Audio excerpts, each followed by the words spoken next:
Little Flatbush history for y'all. I don't know if y'all remember 1986. There was a racketeering trial involving two Mafia Cops, Louis Eppolito and Stephen Caracappa.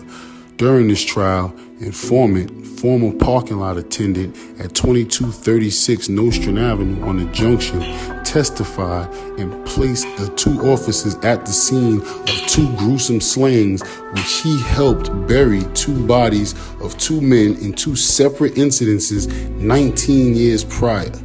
He testified that the men showed up, bodied the two dudes, covered it up, and kept it pushing.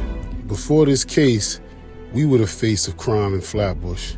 They tried to paint the mob like they was on the outskirts. It was always we was complaining about police brutality. But little did we know, right under our nose, they were burying bodies of their own.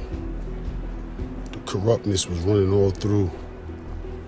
But it's evident though, because we look back at Flatbush history, the Italians and the Irish ran crazy through there. We just came after. That's where our story starts. I look differently. Thank you. How you feeling? What do you think is going through the mind of the jurors right now? I think they're looking at us as not guilty. Oh, you do? Yes. What do you think? What gives you that confidence? There's no evidence in the case at all.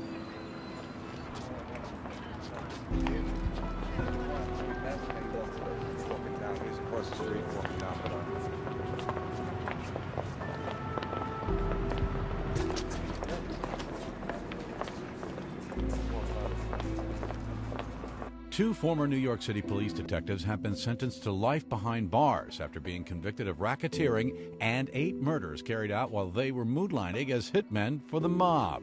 Louis Eppolito and Stephen Caracappa told the judge during Friday's sentencing hearing that they were innocent. The pleas fell on deaf ears for victims' families who rejoiced outside a Brooklyn courthouse. It was a blessing from God. A blessing from God. They rot in jail. They look fantastic, by the way. Well, fantastic because they looked awful. Right, yes, you got it. Yael Perlman was just 7 years old when her father was killed. 2 decades later, she recalls how he spent his final night by her side. I remember it very clearly, actually. I remember that I was coughing a lot, very deep coughs, and he was teaching me how to cough and how to not hurt myself and how to breathe or something while I'm coughing. And I just remember he was just sitting with me for most of the night, or he was just with me the whole time. 20 years of pain, thinking of what's going on, what happened. Now we finally got closure. It's about time. But closure couldn't be found here for some who say no matter what the sentence, their loved ones won't be coming home. I still felt the pain, and I wished that all of that never happened. Prosecutors say the pair used their police credentials to make traffic stops that ended with the driver dead. One killing was a case of mistaken identity. An innocent man was murdered on bad information provided by the former detectives after a Christmas Day dinner.